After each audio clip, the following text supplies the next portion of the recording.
Iya, baik Pak Kwik. Jadi pemirsa ini sekedar informasi saja. Kalau Pak Kwik kan adalah seniornya di Partai PDIP ya, Pak Arif ya.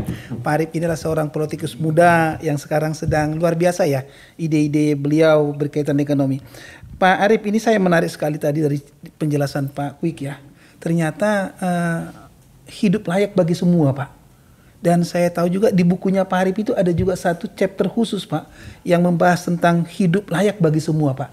Bagaimana Pak? Ekonomi Pancasila ini apakah tadi dari penjelasan Pak Kwik itu kira-kira relevansinya dengan hidup layak bagi semua dengan semangat Pancasila Pak Arif? Ya, sederhananya begini, hidup layak bagi semua itu ya dalam konteks manusia dewasa maksudnya dalam konteks ini adalah mereka bekerja juga yang layak. Nah, bekerja yang layak itu yang seperti apa? Ya, mendapatkan upah yang layak. Karena dengan upah yang layak itu, kalau mereka berkeluarga, mereka bisa menghidupi keluarganya, bisa menyekolahkan anak-anaknya. Kemudian, ya pada akhirnya seperti yang dikatakan oleh Pak Kwik, ketika di hari tuanya dia tidak terlantar.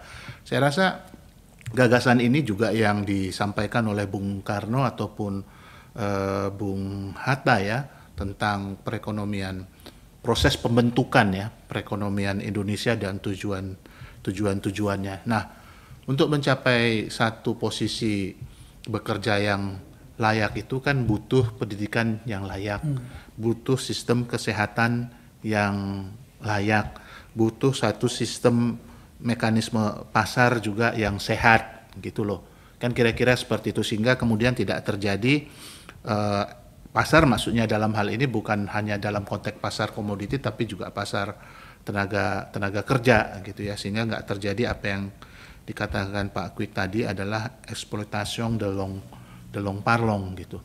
Nah, saya rasa beberapa hal ini saat ini sedang dicoba di crafting ya, dirajut oleh negara melalui pemerintah begitu menurut pandangan kami. Misalnya sebagai contoh begini, bagaimana kemudian kita meningkatkan taraf hidup kelompok-kelompok yang 99,9% tadi golongan usaha mikro kecil. Dari sisi omset aja mereka rata-rata saat ini mungkin kurang lebih kita bulatkan ya 70 juta per tahun. Itu omset loh ya, salesnya. Ya kan berarti kan rata-rata mungkin sekitar 6 jutaan per bulan gitu. Nah, itu kalau dipotong cost of production mungkin sisanya katakanlah cuma 30%. Ya. Gitu, hanya 2,1 juta. Dan itu harus menghidupi anak-anak, harus menghidupi istri, harus mikirin sekolah, rumah, bayar listrik dan lain sebagainya. Nah, that's why maka kemudian misalnya salah satu cara untuk mengangkat harkat dan martabat golongan-golongan usaha itu tadi itu adalah salah satunya melalui mekanisme pembiayaan agar mereka punya modal kerja yang lebih bagus agar salesnya bisa lebih baik. Tapi itu nggak cukup. Yang lain juga adalah akses pasar, kan gitu. Akses pasarnya juga harus dibuka. Pak Kwik di dalam reform besar yang saat ini sedang dilakukan dan berjalan itu sekarang itu pemerintah itu ada PP nomor 7 peraturan pemerintah nomor 7 tentang pemberdayaan, perlindungan dan pengembangan terhadap usaha mikro, kecil, menengah dan koperasi, di mana misalnya di situ di salah satu yang dipersyaratkan adalah bahwa pemerintah daerah ya memiliki kewenangan untuk menetapkan bidang usaha tertentu yang sudah mapan dijalani oleh kelompok-kelompok usaha mikro dan menengah, ya terutama usaha mikro, itu tidak boleh dimasuki oleh usaha besar. Itu misalnya salah satu contoh dalam konteks untuk perlindungan dan menjaga akses pasar. Karena seringkali kemudian akses pasar yang udah mapan dari kelompok-kelompok mikro ini dianggap sebagai sebuah peluang dengan kekuatan modal, ini bisa dicaplok dengan mekanisme ya katakanlah misalnya proses digitalisasi yang ada terjadi sekarang gitu ya. Nah, itu diberikan koridor di situ. Kemudian hal lain misalnya mengenai tentang kewajiban bagi fasilitas publik yang bersifat komersial itu menyediakan 30% dari lokasi komersialnya itu untuk kelompok-kelompok golongan usaha mikro, kecil dan menengah. Ini akses pasar. Tetapi itu juga nggak cukup, ya kan? Untuk butuh cari modal, butuh juga jaminan, ya kan? Selain memang juga pemerintah mengembangkan apa yang disebutkan dengan program penjaminan melalui lembaga-lembaga usaha yang ada, tapi juga dilakukan distribusi aset. Distribusi aset melalui misalnya salah satunya itu adalah legalisasi aset tanah ya, maupun distribusi akses tanah melalui tanah-tanah negara. Sekarang tuh ada dari reform Undang-Undang Cipta Kerja itu terbentuk ada lembaga namanya Bank Tanah. Nah, Bank Tanah inilah yang nanti akan mengelola aset-aset reform dari proses agraria reform itu. Ya, baik misalnya terhadap HGU yang sudah selesai masa berlakunya, yang kemudian tidak diperpanjang dan dikembalikan kepada pemerintah.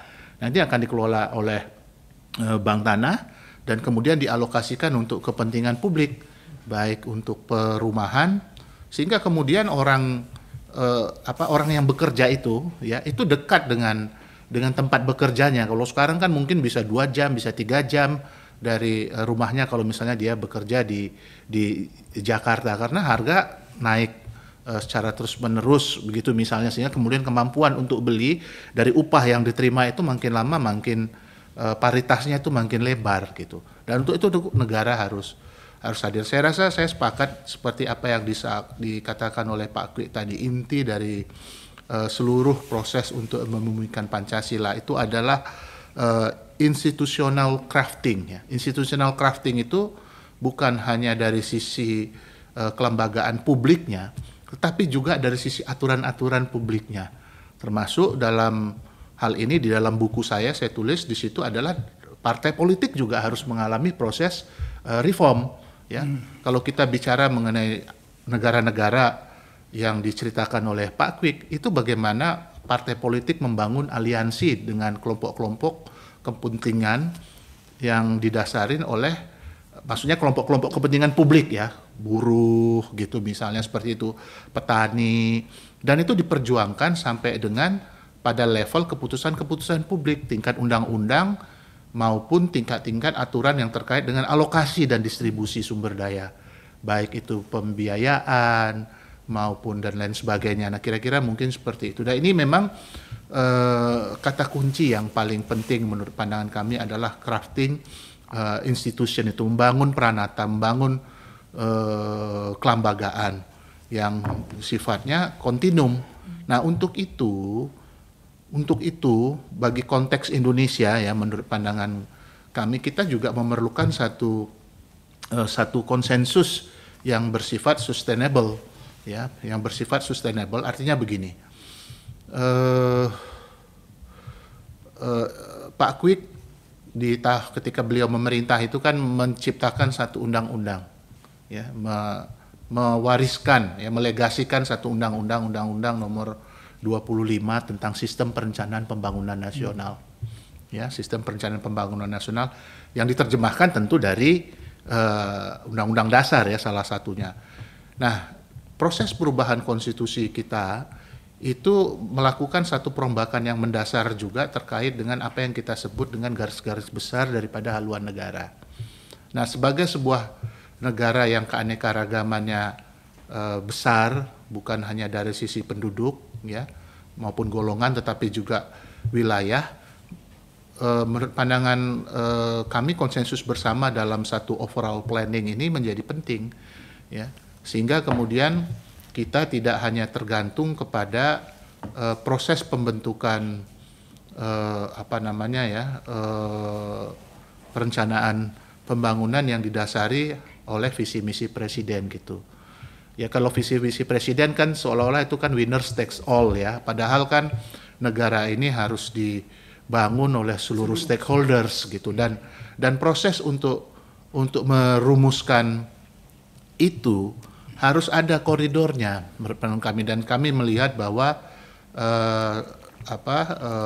anggota Majelis Permusyawaratan Rakyat juga lagi berproses ke sana untuk menyusun semacam pokok-pokok haluan negara, karena kalau kita berangkat aja ya seperti negara-negara tetangga Malaysia ataupun Thailand, overall planning yang mereka masih menjalankan secara terus-menerus satu sistematika perencanaan pembangunan yang bersifat berkelanjutan dari satu tahapan ke tahapan berikutnya. Walaupun kemudian pemerintahannya dukungan politiknya berubah gitu ya, partai politik ataupun ruling partinya berubah di government, ya ruling partinya berubah. Tetapi begitu juga Jepang juga sama, ruling party bisa berganti gitu, tetapi konsensus untuk pembangunan katakanlah 5 tahun yang akan datang, kemudian itu terus menerus tetap disepakati lah kira-kira seperti itu. Dan ini yang menurut pandangan kami yang juga menjadi penting, dan itu dipesankan oleh seorang ekonom ya dari Cambridge yang saya tulis di situ, Paul Collier, bahwa pembangunan ekonomi tanpa diikuti dengan pengembangan penguatan peranata kelembagaan politik itu juga akan menghadapi hambatan yang cukup serius di masa-masa yang akan datang. Darren Acemoglu juga menyatakan hal yang sama. Kenapa misalnya Meksiko yang umurnya mungkin lebih tua dibandingkan dengan Amerika Serikat bisa tertinggal jauh misalnya dalam kemajuan ekonomi dibandingkan dengan Amerika Serikat gitu misalnya seperti itu. Itu terkait memang bukan hanya membangun ekonomi tapi juga membangun peranata kelembagaan, termasuk kelembagaan di bidang politik. Kemudian yang ketiga, menarik tadi yang dikatakan oleh Pak Kwik ya tentang esensi manusia dalam kehidupan ekonomi dalam perspektif Pancasila gitu. Nah, kalau kita berkaca kepada sila kedua, kemanusiaan yang adil dan beradab gitu, esensi manusia dalam kehidupan ekonomi direkognisi ya, manusia sebagai pelaku ekonomi misalnya beraktivitas untuk memaksimalkan, mengoptimumkan sumber daya yang ada berdasarkan kemampuan yang dia miliki. Tetapi ada koridornya, kan gitu ya. Sebagai sebuah manusia itu intinya ya lu ya jangan greedy gitu kira-kira kan, karena ada hak orang lain ya. Kalau ini kita bicara negara gitu, maka kemudian kan koridornya ada adil dan beradab gitu. Adil itu kan yang menjadi kata kunci. Nah, beradab itu juga, adab itu bisa dua sisi ya kita lihat ya.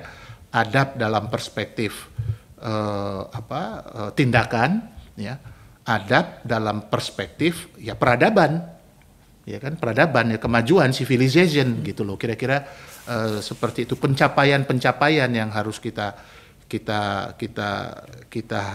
dapatkan dalam pembangunan nasional begitu, misalnya dari yang berbasis pertanian menjadi industri, jasa dan seterusnya.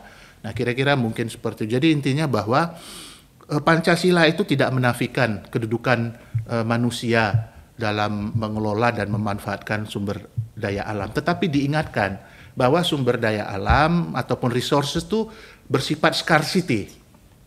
Sementara manusia itu jumlahnya lebih banyak, katakanlah misalnya dari sumber daya yang ada. Kebutuhan itu jumlah lebih banyak. Dan itu yang harus ada yang ngatur. Siapa yang ngatur? Yang ngatur ya negara. Ya kan? Tetapi dalam negara ada institusi, ada peranata-peranata gitu ya. Termasuk di dalamnya saya katakan ada golongan ekonomi, ada golongan sosial, ada juga golongan politik gitu. Itu Pak Hisar. Baik, jadi dua pendapat yang menurut hemat saya sebetulnya adalah sudah mulai dapat nih kerangka ekonomi Pancasila. Jadi kalau saya melihat gini Pak, pengalaman di beberapa negara juga kita melihatkan sebetulnya bagaimana sistem ekonomi yang kita anut dan kita terapkan itu setidak-tidaknya kan harus mampu nih Pak Arif dan Pak Kwik, bagaimana penduduk itu kalau bisa jangan menjadi beban, harus menjadi modal bagi pembangunan. Tentunya kan pilarnya ada 3 nih Pak. Persis seperti yang disampaikan oleh Pak Kwik sama Pak Arif tadi Pak. Pilar pertama kan sebetulnya kan akses mereka kepada pendidikan, akses mereka kepada kesehatan, akses mereka kepada kesempatan ekonomi, yang tentunya kan harus dibangun dalam satu sistem kelembagaan yang sangat baik begitu Pak. Pak Kwik nih Pak, jadi menarik nih Pak. Sebetulnya bagaimana Pak relasi pelaku dan kondisi pasar pada sistem ekonomi Pancasila kita Pak, untuk bisa membuat tadi bagaimana kita agar penduduk itu tidak menjadi beban tetapi menjadi modal Pak. Saya kira tadi semua penjelasan Pak Kwik tadi kan mengarahnya ke sana nih Pak Kwik ya. Bagaimana Pak Kwik? Jadi begini, sebetulnya yang dikatakan tadi semua benar.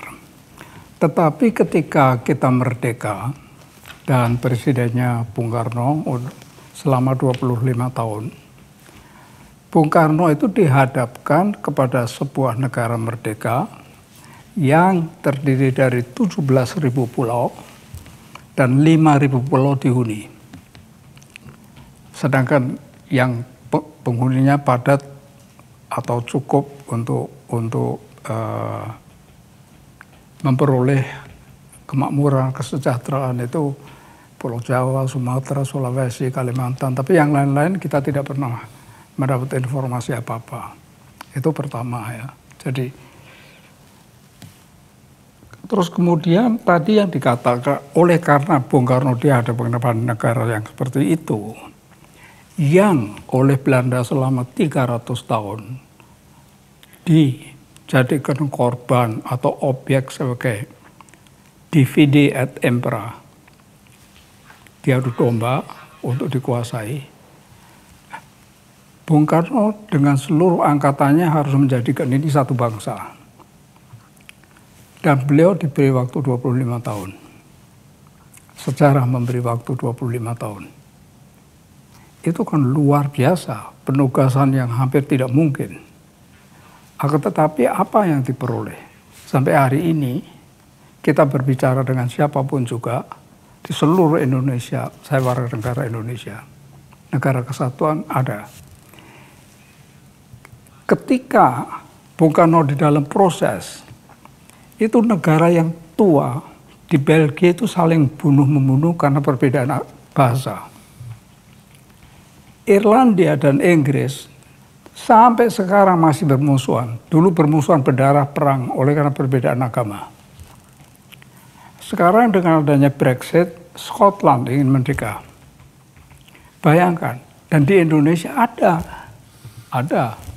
pernah ada ini ingin merdeka, ini ingin merdeka. Tetapi kan oleh Bung Karno, ya antara persuasi tetapi juga antara kekuatan senjata dong. Oleh karena tokoh-tokoh mereka dalam Sumpah Pemuda sudah bersumpah untuk menjadi satu negara. Nah, yang saya ingin katakan, Bung Karno belum sempat membangun ekonomi. Tetapi ketika Bung Karno dijatuhkan, itu sudah infrastruktur politik sudah lumayan sekali. Negara sudah lumayan tapi miskin. Tetapi Bung Karno mengetahui persis kekayaan yang ada di bawah perut bumi Indonesia. Persis. Nah, istana dibanjiri oleh perusahaan-perusahaan asing, CEO asing, yang minta izin untuk mengeksploitasi sumber daya minyak macam-macam. Lalu Bung Karno menolak. Beliau memberi perintah kepada Khairul Saleh sebagai Waperdam, Wakil Perdana Menteri waktu itu. Tetapi bertanggung jawab khusus mengenai sumber daya alam, berikan sedikit saja secukupnya devisa yang kita butuhkan. Ibu Megawati kita yang baru berusia 16 tahun bertanya kepada Bung Karno, ini ceritanya Ibu Mega kepada saya langsung, mengapa tidak boleh?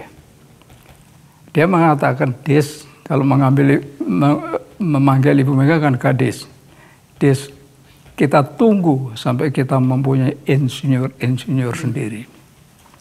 Tetapi apa yang terjadi setelah Bung Karno jatuh?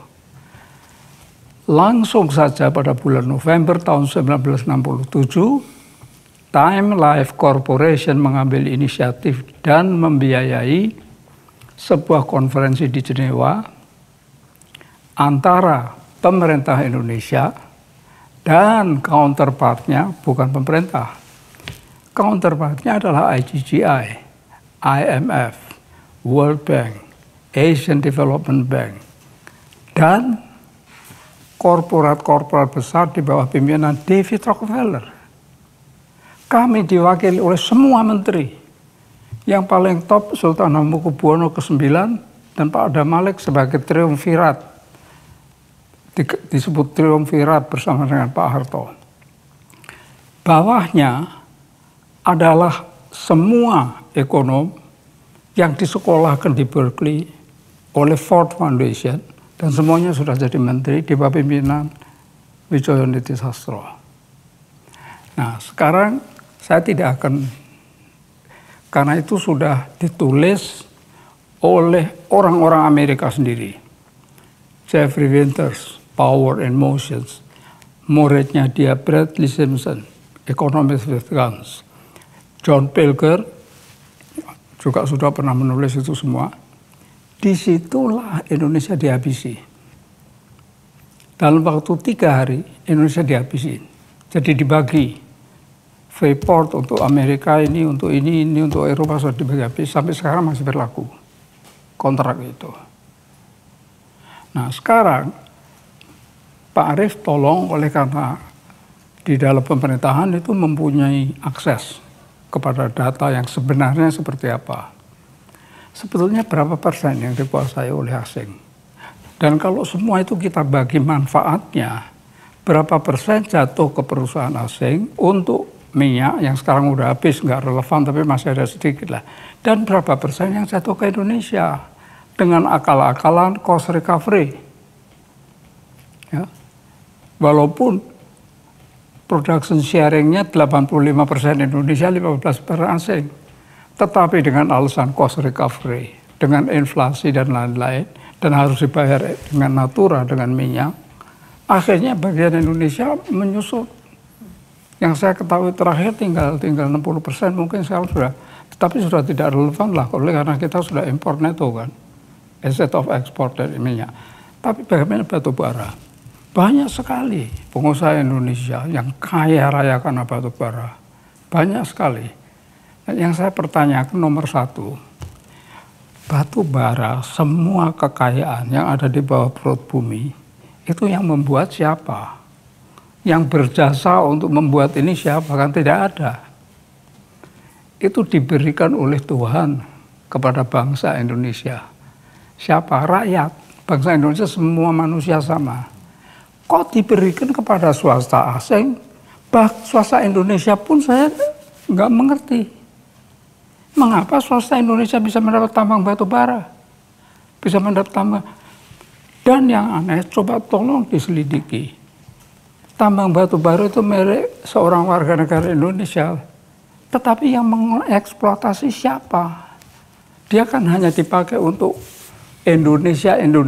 Ini loh orang Indonesia kami. Tapi sebetulnya di belakangnya yang mengendalikan kan asing semua karena tidak punya teknologi, tidak punya modal. Coba kita teliti satu persatu yang punya batu bara. Tapi betul-betul diteliti. Di belakangnya asing.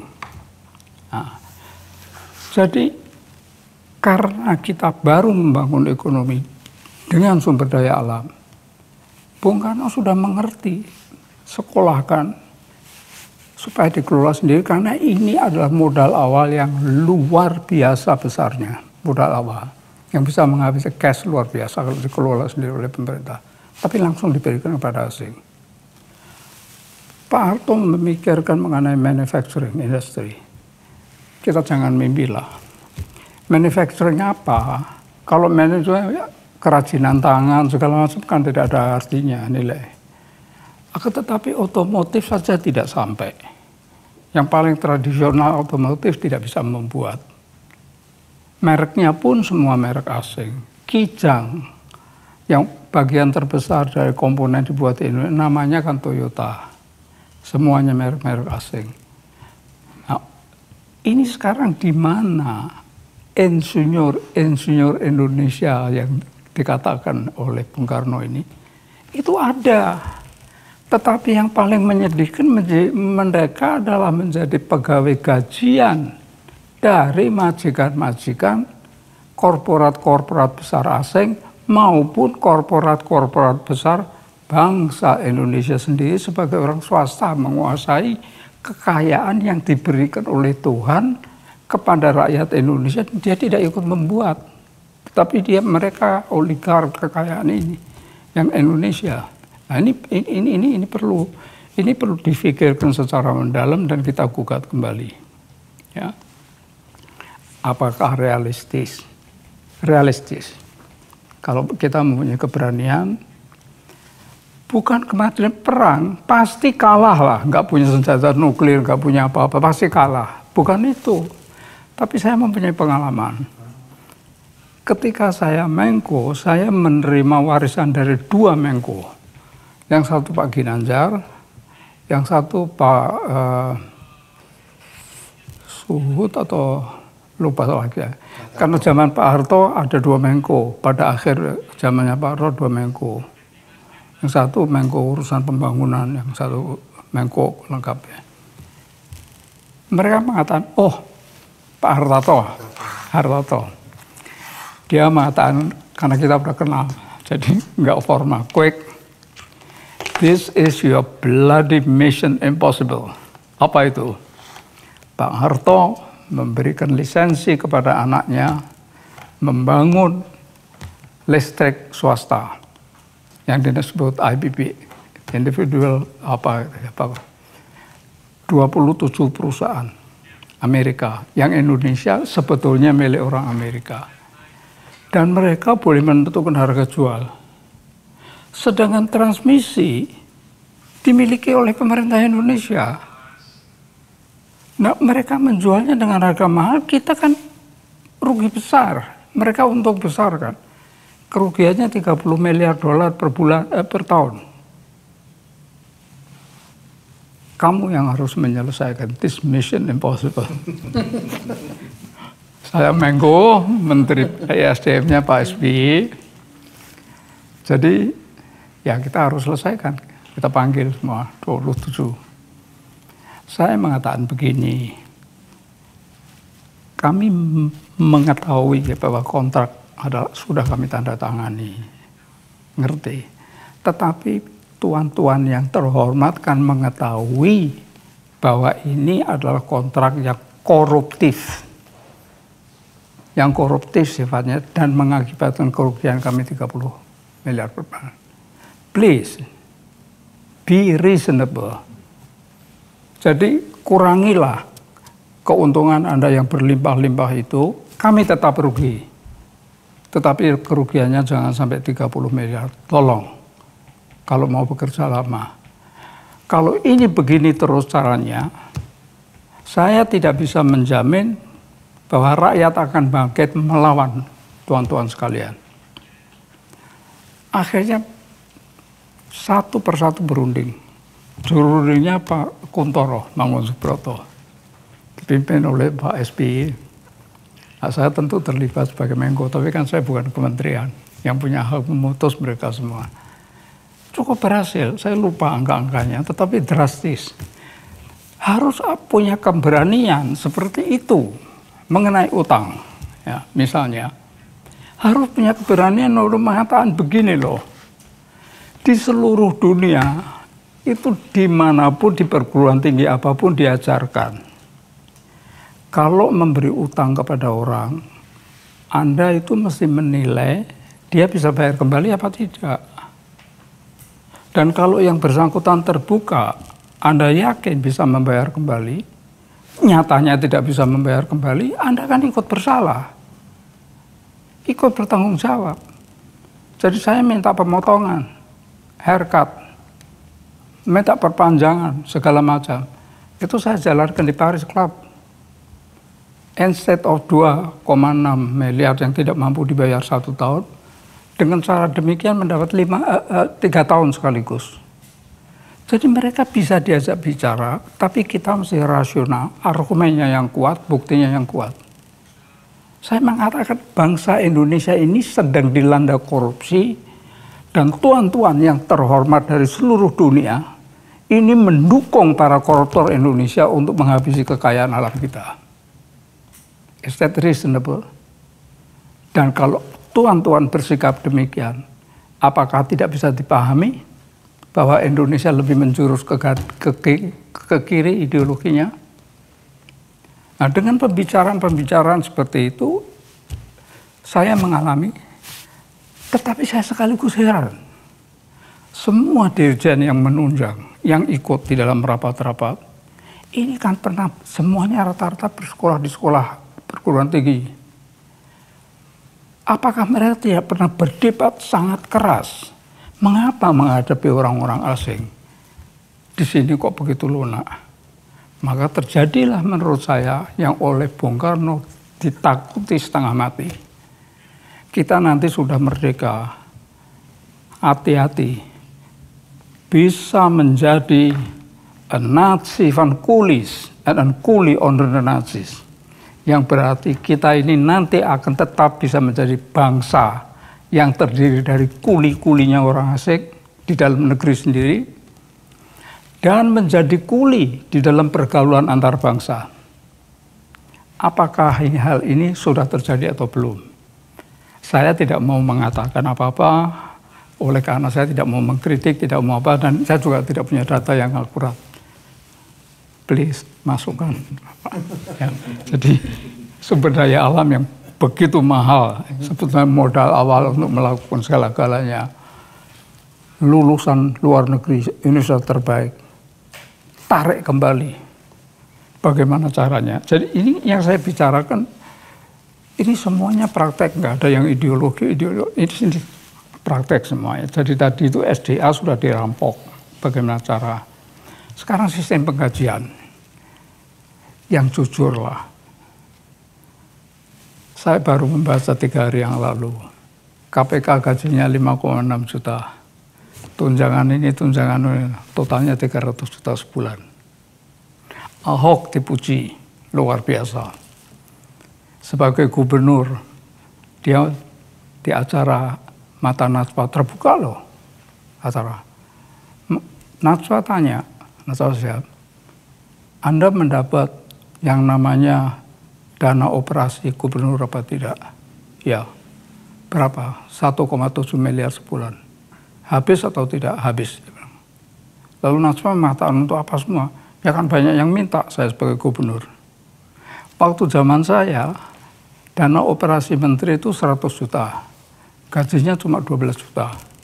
Dan boleh saya tanya, Budiono sebagai kolega Menteri Keuangan, ini boleh untuk apa? Apa saja dan tidak akan diaudit, kecuali jangan beli mobil. Ini kan lucu kan. Jadi ini dibuat jelas lah. Ini gajimu memang sekian. Nah, kalau ada kok lucu, ya nggak lucu dong. Dia berbakti kepada seluruh bangsa Indonesia, 300 juta dianggap aneh. Seorang CEO perusahaan swasta berbakti kepada seorang cukong, digaji 500 juta normal. The whole value lain. Kita bandingkan negara yang paling dekat, Singapura.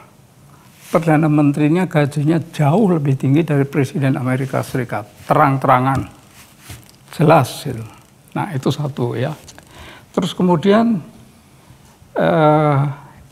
ini mengenai partai-partai politik. Saya itu masuk partai politik setelah diumumkan di Kompas bahwa Pak Harto menyederhanakan partai yang banyak menjadi 3. Yaitu Golkar bikinannya dia sendiri, PDI yang merupakan gabungan dari PNI, Partai Kristen, Partai Katolik, Partai Murba, dan IPKI. DPP-nya, fotonya, wah ini waktunya saya berpolitik, saya masuk PDI. Lalu yang beragama Islam satu P3. Nah, saya senang sekali dengan penyederhanaan yang 3 partai itu. Nah itu berjalan, lalu kemudian dengan kesulitan yang luar biasa yang saya ceritakan tadi, saya dipanggil oleh Pak Murdiono. PDI sebagai partai apa punya ideologi, mempunyai gambaran yang jelas mengenai ideologi negara ini. Ya, jelas. Dari partai politik dia bilang, jelas. Coba jelaskan kepada kami, kepada saya. Saya katakan, PDI itu adalah PNI yang didirikan tahun 1927 oleh Bung Karno, sekjennya Manai Sofyan. Partai yang tertua nomor 2 di dunia, di Indonesia, Partai yang pertama PKI, tapi kita udah nggak bicara soal itu lagi. Jadi ini partai yang punya ideologi betul-betul tentang bagaimana nasionalis itu sudah memikirkan sejak tahun 1927. Partai P3 itu yang menyinari kegiatan-kegiatan politik, yang menyinari kehidupan bernegara ini dengan nilai-nilai agama yang mulia. Golkar namanya saja golongan karya. Itu pegawai harus nurut ideologi yang ditentukan oleh PDI. Kemudian hanya senyum, berani mati ya, berani-beraninya ya mengatakan Golkar hanya pekerja yang disuruh-suruh gitu.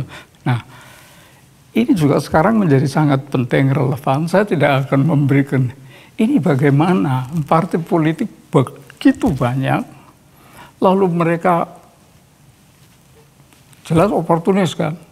Tadinya memusuhin, tetapi ditawarin jabatan menteri mau bergabung semuanya. Tapi ideologinya apa? Yang dikatakan Pak Arief, presiden ganti, semua ganti. Kami sudah. Pak Harto sudah membuat GBHN.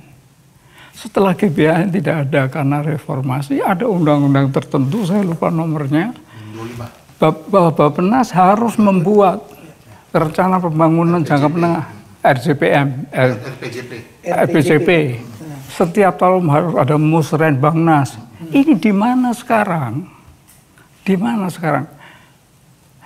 Zaman saya saja, saya sedih sekali. Kami membuatnya luar biasa. Dan orang-orang yang terpandai di Indonesia di dalam birokrasi itu berkelompok di 2 tempat. Yang satu Bank Indonesia, yang satu di Bappenas. Coba cek. Itu ketika saya PhD-nya 87 orang dari universitas terbaik di dunia. Itu bekerja setengah mati, tapi yang jadi menteri, pemimpin partai, nggak mau baca, males. Sekarang lebih parah lagi. Karena anggota DPR-nya para artis. Jadi mereka bergabung ini dengan ideologi apa gitu. Ini perlu kita pikirkan bersama. Nah, kita ini semuanya sudah punya. Untuk menjaga jangan sampai ada jadi oligark, konglomerat besar. Kita punya undang-undang anti monopoli, punya KPPU, diberi duit, diberi anggaran. Kita punya Kementerian Usaha Kecil, koperasi ada, menterinya ada, semua ada. Tapi kok menjadi begini setelah 75 tahun? Itu perlu diaudit sama sekali, saya kira. Jadi kita kuat pikiran, itu sudah cukup lekam lah. Tapi masih bisa dilengkapi sangat mudah. Jadi kalau pergi ke mereka, saya mau belajar soal ini, pasti mereka membuka semuanya. Karena kita tidak punya musuh. Di dunia ini kita tidak punya musuh, pasti dibuka semua. Tetapi apa yang terjadi? Yang apa istilahnya kalau anggota DPR kunjungan kerja itu mereka kan tidak belajar, mereka berbelanja kan. Ini mesti didisiplinkan semua menurut pendapat saya. Sedih saya melihat ini semua sekarang itu.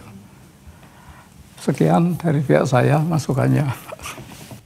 Baik, sebelum ini pemirsa ada satu yang menarik sebetulnya ingin saya tanyakan sebelum kita akhiri perbincangan kita pagi ini. Pak Arief nih Pak, bicara mengenai ekonomi Pancasila. Bagaimana sebetulnya ini Pak bisa kita pastikan itu akan bisa mengawal tujuan kemerdekaan kita Pak Arief? Ya, yang pertama dia harus walking ya. Walking itu dia harus menjadi tindakan. Menjadi tindakan. Kemudian yang kedua ya tentu harus ada keberanian untuk melakukan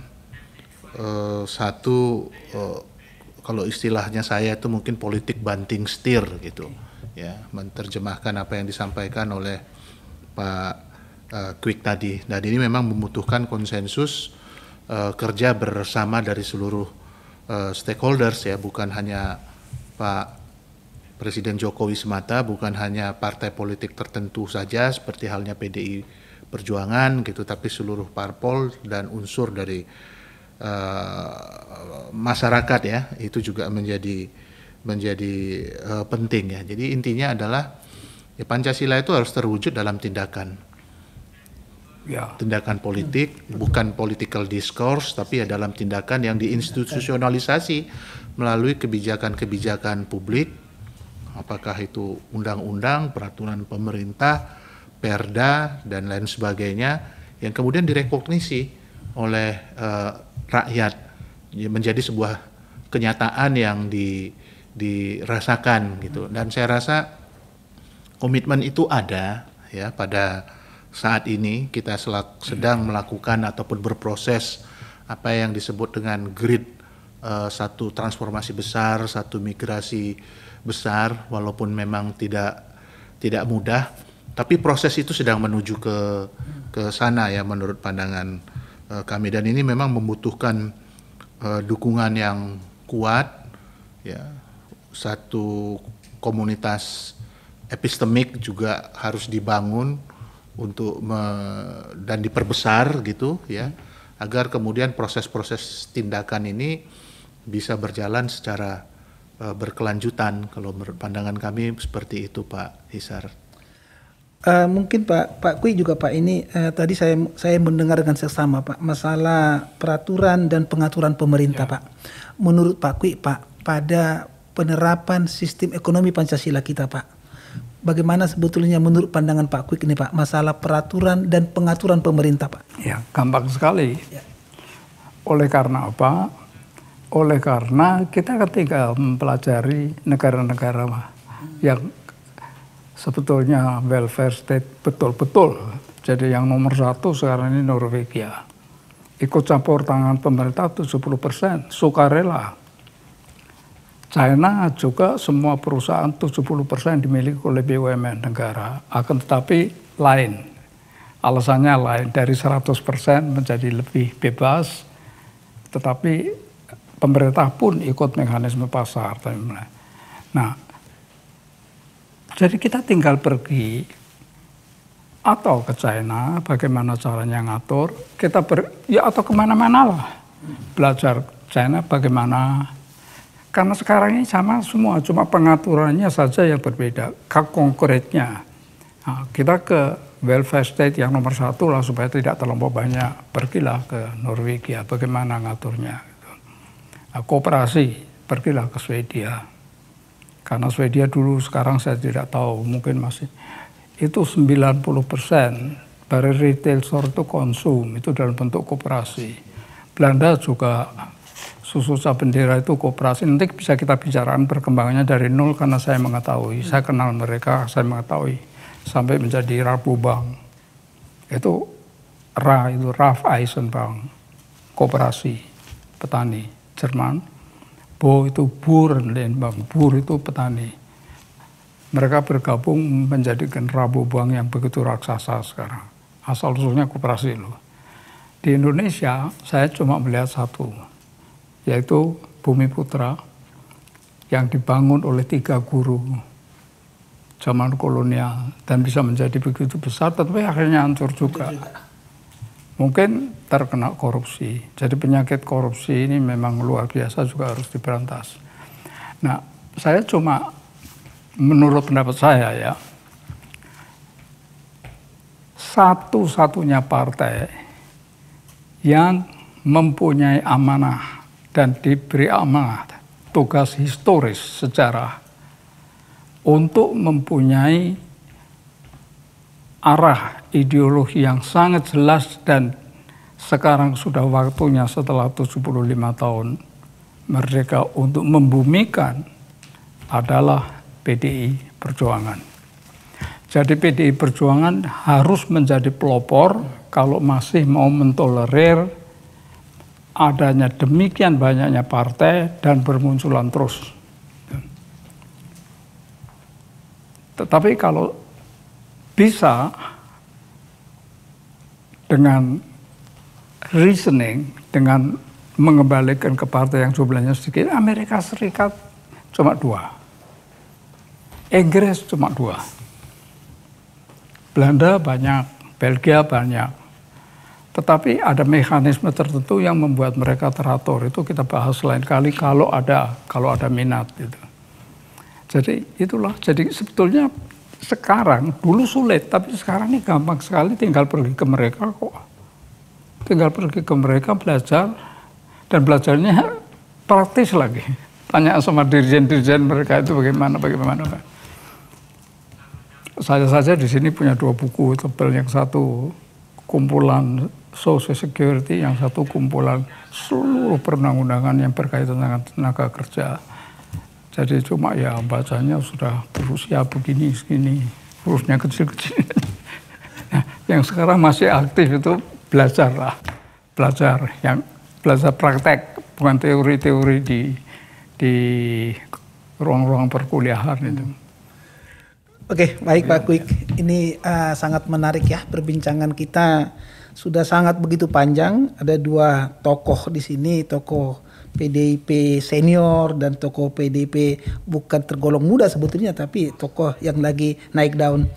Pak Arif, ini kita membuka kesempatan Pak untuk hari-hari yang akan datang. Tadi ada satu masalah menurut hemat saya juga perlu kita diskusikan lebih panjang, masalah institutional economics ya, ekonomi kelembagaan Pak.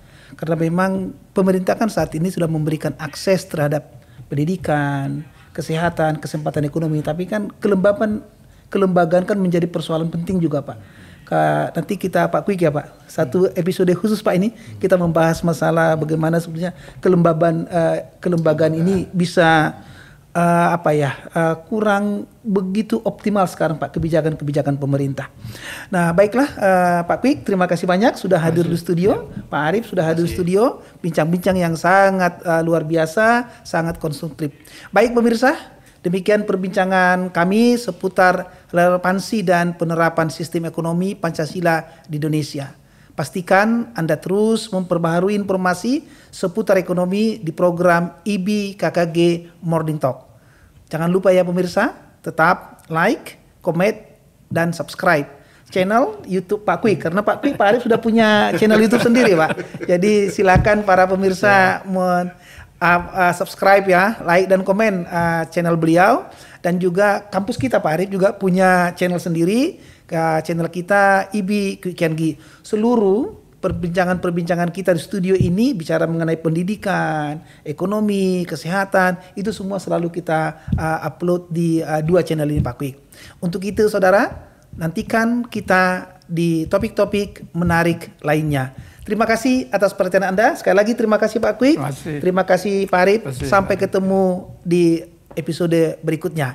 Selamat siang semuanya. Siang.